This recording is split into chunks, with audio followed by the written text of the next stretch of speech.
नमस्कार, मैं हूं आपके साथ मयंक। आज 21 तारीख है और पिछले 12 घंटे के अंदर जो खबरें आई हैं वो इस ओर इशारा कर रही हैं कि अब ईरान पर हमला होना तय है। और जो मेरे पास खबरें हैं उसके मुताबिक टारगेट पर इस बार है इस्फहान और हमले की बड़ी शुरुआत इस्फहान से हो सकती है। ईरान का वो न्यूक्लियर सेंटर जिसके अंदर एनरिच्ड यूरेनियम होने की आशंकाएं जताई जा रही है, संभावनाएं जताई जा रही हैं।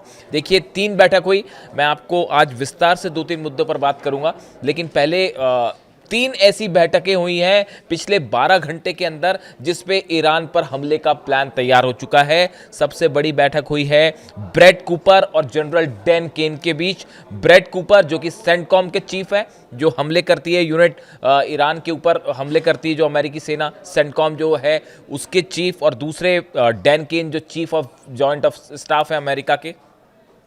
इन दोनों के बीच बैठक हुई है और हमले का प्लान लॉक कर दिया गया है कि कहां कहां हमले होने हैं। खार्ग आइलैंड पर, केशम आइलैंड पर कैसे हमले होंगे, इस्फहान पर कैसे हमले होंगे, क्या ग्राउंड ऑपरेशन होगा नहीं होगा, यह प्लान तैयार है। इसके अलावा दूसरी बड़ी बैठक होती है अमेरिका और इजराइल के अधिकारियों के बीच। इसमें नेतन्याहू भी शामिल थे और बड़ा प्लान तैयार हुआ कि इजराइल कैसे हमले करेगा, अमेरिका कहां से हमले करेगा, इसको लेकर प्लान तैयार हुआ। उसके बाद तीसरी बैठक होती है नेतन्याहू की अपने आर्मी के ऑफिसर्स के साथ, जिसमें यह प्लान तैयार किया गया है कि अमेरिका किस तरह से स्ट्राइक करेगा। और अब यह तय है, जो खुफिया एजेंसी जिस ओर इशारा कर रही है कि ईरान पर हमला अब तय हो चुका है। लेकिन इस बीच 2 बड़ी खबरें।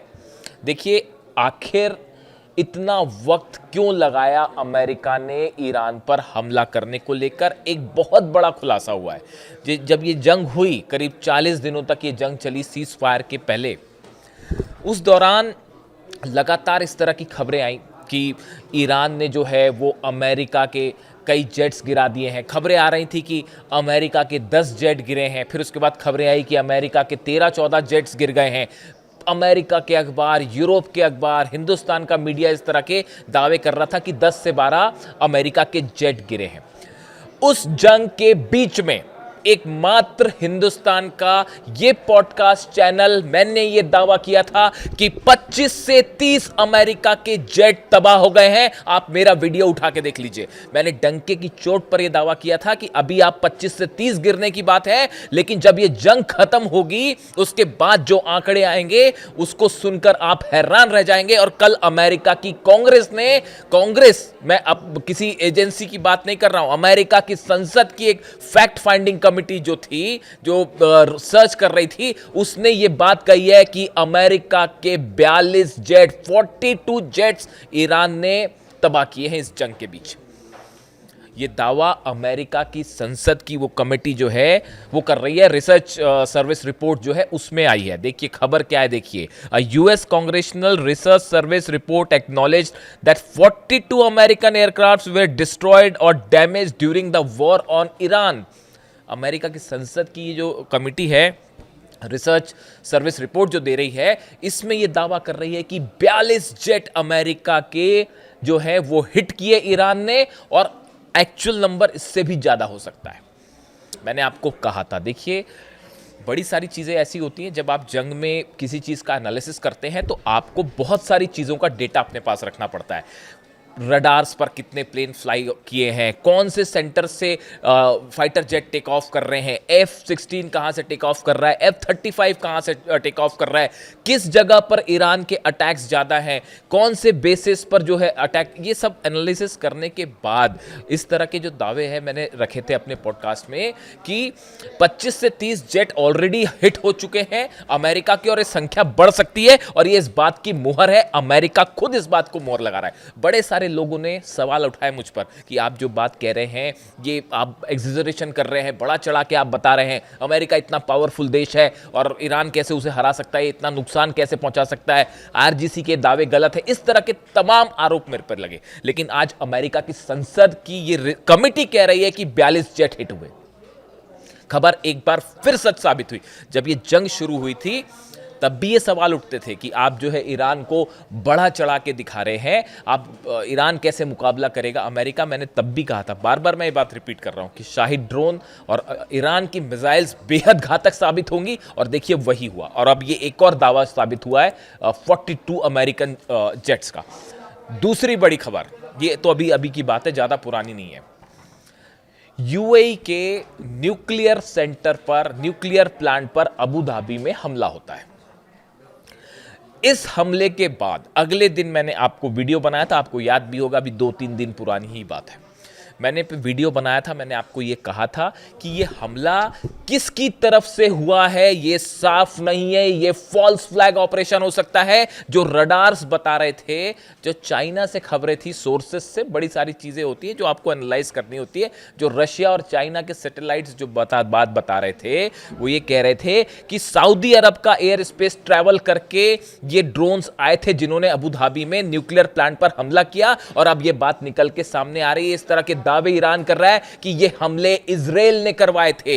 इजराइल ने यूएई में अबू धाबी में न्यूक्लियर प्लांट पर हमला नेतन्याहू के कहने पर करवाया गया। इजराइल ने ड्रोन भेज के हमले करवाए गए। इराक में 2 सीक्रेट बेसेस हैं इजराइल के, इस तरह की खबरें हैं। और वहां से ये जेट्स ने ये ड्रोन्स ने टेक ऑफ किया था। जो 3 ड्रोन आए थे, 2 को यूएई ने मार गिराया, तीसरा अबू धाबी में उस जनरेटर पर गिर गया जो न्यूक्लियर प्लांट का था। और मकसद यह था कि ईरान और यूएई के बीच हालात खराब हो जाएं। यह कोशिश थी इजराइल की। इस तरह की बात ईरान ने अपने नई रिपोर्ट में कही है, जो कि सैटेलाइट से इमेजेस आई हैं उसके आधार पर। देखिए, मैंने वीडियो बनाया था, आपको मैंने यही सवाल उठाए थे कि आखिर ड्रोन आया। ये बहुत आसान होता है कि कहीं पे भी किसी भी अरब देश पर हमला हुआ, उसके बाद आपने दावे कर दिए। भाई, ईरान ने कोई क्लेम नहीं किया, आईआरजीसी की तरह आपको पैटर्न भी समझना पड़ेगा। ईरान की तरफ से जब भी जो भी हमले हुए, ईरान की सेना उसको क्लेम करती है कि हाँ, हमने अमेरिकी शिप पर हमला किया, हाँ, हमने जो है अमेरिकी एयरप्लेन को गिरा दिया। इस तरह के दावे ईरान की सेना अपनी तरफ से करती है। लेकिन यूएई पर जब हमला होता है, न्यूक्लियर सेंटर पर जब हमला हुआ, न्यूक्लियर प्लांट के बीच, एक तो अचानक से बीच में हमला हो गया, कुछ इस तरह की कोई घटनाक्रम तो था नहीं, लेकिन वो हमला हो जाता है। उसके बाद आईआरजीसी की तरफ से कोई बयान नहीं आया। यहां तक कि यूएई ने भी कुछ नहीं कहा कि ये ईरान ने हमला किया या नहीं किया। इस तरह की खबरें आ रही थी कि हूती ने करा दिया होगा हमला, इस तरह की खबरें चल रही थी। लेकिन देखिए, कोई भी चीज़ छुपती नहीं है। सैटेलाइट्स जो है चाइना के भी, रशिया के भी, वो एक एक चप्पे चप्पे पे मिडिल ईस्ट पे है, और हर चीज़ जो निकल के सामने आ जाती है। और अब जो बताया जाता है कि इसको समझने के बाद जो चीज़ें निकल के आई कि ये हमला इजराइल की तरफ से करवाया गया था, ऐसा दावा ईरान कर रहा है। देखिए, इंटरेस्टिंग बात देखिए। और यूएई में न्यूक्लियर सेंटर पर जब हमला हुआ, उसके बाद जब ये स्थिति बनी कि डोनाल्ड ट्रंप का बयान आता है, क्या बयान आया कि भाई मैं हमला करने जा रहा था, हम तैयार थे हमला करने के लिए, लेकिन सऊदी ने कहा, कतर ने कहा और यूएई ने कहा, इसलिए मैंने हमला टाल दिया। अब आप खुद सोचिए, अगर यूएई के न्यूक्लियर पावर प्लांट पर ईरान ने हमला करवाया होता, तो यूएई अमेरिका को हमला करने कहता या रोकने कहता?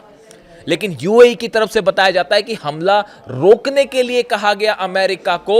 वजह यह थी कि यूएई के पास भी यह सबूत थे कि यह हमला ईरान ने नहीं किया और यह फॉल्स फ्लैग ऑपरेशन था। मैंने अपने वीडियो में मैंने आपको बात बताई थी कि अरब देशों को ईरान से भिड़ा के इस पूरे इलाके में अपना प्रभुत्व जमाने की कोशिश हो रही है, और कौन कहां कैसे हमला कर रहा है इसके बारे में कोई साफ रिपोर्ट सब तक सामने नहीं आई। आप विश्वास मत कीजिए। और देखिए, वही बात निकल के सामने आ रही है। दूसरा बड़ा दावा जो है वो सही साबित हो रहा है कि यह फॉल्स फ्लैग ऑपरेशन था। अब देखिए, तीसरी बड़ी बात, ये जो हमले बार बार जो खबर आ रही है कि हमले जो हैं होने जा रहे थे, लेकिन इतना टाइम डोनाल्ड ट्रंप ने क्यों लिया? इसकी बहुत बड़ी वजह है, ये जो 42 एयरक्राफ्ट गिरे हैं अमेरिका के या हिट किए ईरान ने, इसके बाद अब रिपोर्ट ये है पेंटागन की कि अगर अमेरिका के जेट्स हमला करते हैं तो बड़ी संख्या में रशिया ने और चीन ने अपना defence system, defence missiles provide कर दी हैं ईरान को इस सीज फायर के दौरान, ऐसी खबरें हैं।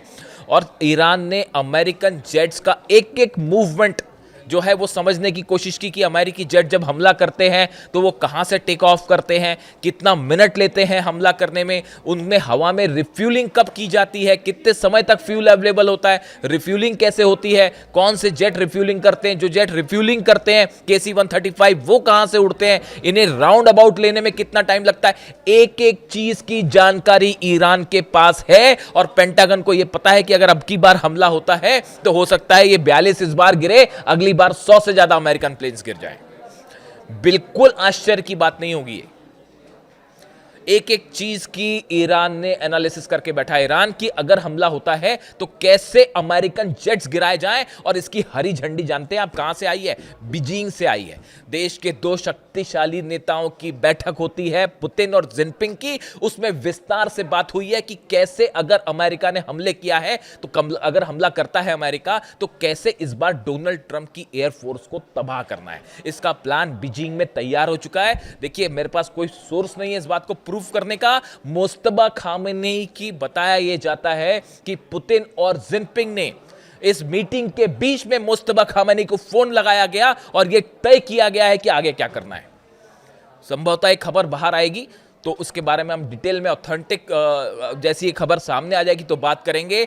मैं रिपीट करता हूं आपको, पुतिन और जिनपिंग की मुलाकात के बीच ऐसी खबरें हैं कुछ खुफिया सोर्सेस से, मुस्तफा खामेनी को ईरान फोन लगाया गया, सुप्रीम लीडर को, और उनको बताया गया कि अगर हमला होता है तो क्या किया जा सकता है। कल मुस्तफा खामेनी का बयान आया है कि या तो हम शहीद होंगे या हम जीतेंगे, हम सरेंडर नहीं करेंगे। और ये पुतिन और जिनपिंग के बयानों के बाद आया है। आप जिनपिंग और पुतिन के बयान देखिए कि वो क्या कह रहे हैं। पुतिन का बयान ये आ रहा है, उन्होंने इस बात को साफ कर दिया है। देखिए, यूरेनियम को लेकर बातचीत कर दी गई है, जो ऑप्शन है वो सामने रख दिया गया है और ये डेड एंड है, आखिरी ऑप्शन है बस, कि अगर यूरेनियम रूस को दे दिया जाए, शायद हो सकता है ईरान इसके लिए तैयार हो जाए। लेकिन सवाल यह है कि क्या ट्रंप तैयार होंगे? न्यूक्लियर मुद्दे को लेकर ईरान और अमेरिका के बीच किसी तरह की कोई बातचीत अभी आगे बढ़ती नहीं दिख रही। इसलिए अगर आपको इस तरह की खबरें मिल रही हैं कि कहीं कोई डील की संभावना है, कोई डील हो जाएगी, वो डील नहीं होने वाली। ये जो तीन देश कोशिश कर रहे हैं, पूरा अरब कोशिश कर रहा है, क्योंकि ये बात अब सबको समझ आ चुकी है, खास तौर पर सऊदी अरब को मोहम्मद बिन सलमान जो है क्राउन प्रिंस, उनको ये बात समझ आ चुकी है कि अगर ईरान पर हमला होता है उसका नतीजा होगा कि वो जो एक 2030 का अपना एक पावरफुल इकोनॉमिक प्लान लेके चल रहे हैं वो पूरी तरह से जलकर खाक हो जाएगा। और इस बार जंग बेहद भयानक होने वाली है। अब्बास अराक्ची साहब का बयान देखिए, उन्होंने ये क्या कहा। Months after initiation of war on Iran, US Congress acknowledges loss of dozens of aircraft worth billions. Our powerful armed forces are confirmed as first to strike down a touted F-35. Abbas Araghchi साहब ने कहा कि भैया हमारी जो सेना है उसने पहली बार जो F-35 जिसके बड़े गुणगान गाए जाते थे, हमने पहला F-35 डाउन किया है और ये ईरान की सेना ने कर दिखाया। इसके साथ ही उन्होंने कहा, with lessons learned and acknowledge we gained return to war with features में मोर सरप्राइजेस। उन्होंने कहा कि आने वाले समय में हम और बड़े सरप्राइजेस दे सकते हैं। ये इशारा है एक बार अब्बास अराक्ची साहब विदेश मंत्री का ये कहना। बार बार देखिए ईरान की तरफ से बात कही जा रही है कि अगर अमेरिका ने हमला किया तो बड़ा सरप्राइज दिया जाएगा। ये बड़ा सरप्राइज क्या हो सकता है? क्या ये बड़ा सरप्राइज, ये जो 42 जेट गिरे, क्या इसी अंदाज में डिफेंस सिस्टम के जरिए जवाब दिया जाएगा? क्या बाबल मंदेब बंद कर दिया जाएगा, या फिर उस मिसाइल्स का इस्तेमाल किया जाएगा जिनकी रेंज पिछली मार के मुताबिक और ज्यादा है? और क्या नए ठिकाने निशाने पर होंगे? अरब तो पूरा जलेगा ही जलेगा, इसमें तो कोई शक ही नहीं है। तो ये इस ओर इशारा कर रहा है कि अगर जंग है तो अगर जंग होती है, अमेरिका हमला करता है तो इस बार शायद पिछली बार के मुकाबले और घातक जंग देखने को मिले। इसमें कोई शक नहीं है कि कम से कम मिडिल ईस्ट में वर्ल्ड ऑर्डर बदल चुका है। यहाँ पे पुतिन, जिनपिंग और ईरान की परमिशन के बिना अब किसी तरह का कोई फैसला नहीं दिया जा सकता। हॉर्मुज में दोनों के जहाज आमने सामने खड़े हुए हैं। ईरान ने ऐलान कर दिया है कि पूरे हॉर्मूज पर अब हमारा अधिकार होगा। पहले तो हमने छोड़ रखा था, यहाँ से इंटरनेशनल एरिया छोड़ रखा था जहाँ से जहाज निकल रहे थे, लेकिन अब यहाँ से कोई भी जहाज हमारे नियमों के मुताबिक ही क्रॉस होगा और जैसा ईरान की सेना चाह रही है उसके मुताबिक ही क्रॉस होगा। बात नंबर 1। बात नंबर 2, जेडी वेंस का एक बयान आया है। जेडी वेंस ये कह रहे हैं कि अगर ईरान के पास परमाणु बम आ गया तो और देश भी परमाणु बम बना लेंगे। जैसे सऊदी अरब कहता है कि अगर ईरान ने किसी तरह का कोई एक्सप्लोजन किया तो हम भी फौरन करेंगे। यानी हकीकत यह है कि पूरे मिडिल ईस्ट में इस समय एक तरफ डोनाल्ड ट्रंप है और इजराइल है और दूसरी तरफ अरब देश हैं जो कि हमला करने के पक्ष में नहीं है, और तीसरी तरफ जो है ईरान है, रूस है और जिनपिंग है। और इन तीनों का पलड़ा बहुत भारी है इस समय, और किसी भी तरह का हमला डोनाल्ड ट्रंप के लिए बड़ा नुकसानदेह साबित हो सकता है, खासकर उनके मिड टर्म पोल्स के लिए जिसमें उनकी हार तय मानी जा रही है। कल तो ये प्रस्ताव भी उनके खिलाफ जो है पास हो गया सीनेट में, और कई रिपब्लिकन सांसद जो है उन्होंने अगेंस्ट जाके वोटिंग दे दी, जो कि लिमिट करते हैं अमेरिका के राष्ट्रपति के अधिकारों को। यानी कुल मिला के हालात ये हैं कि एक तरफ जंग की बड़ी तैयारी पूरी हो चुकी है और इंतज़ार सिर्फ इस बात का है कि क्या आखिरी वक्त में किसी तरह का जो अरब देशों की तरफ से कोशिश हो रही है कि कुछ बातचीत शुरू की जाए या किसी डील तक पहुंचा जाए, क्या मामला उस दिशा में जाएगा, या जैसा ईरान कह रहा है कि या तो शहीद होंगे या जीतेंगे। जो अपडेट होगा आप तक पहुंचाऊंगा। Thank you so much.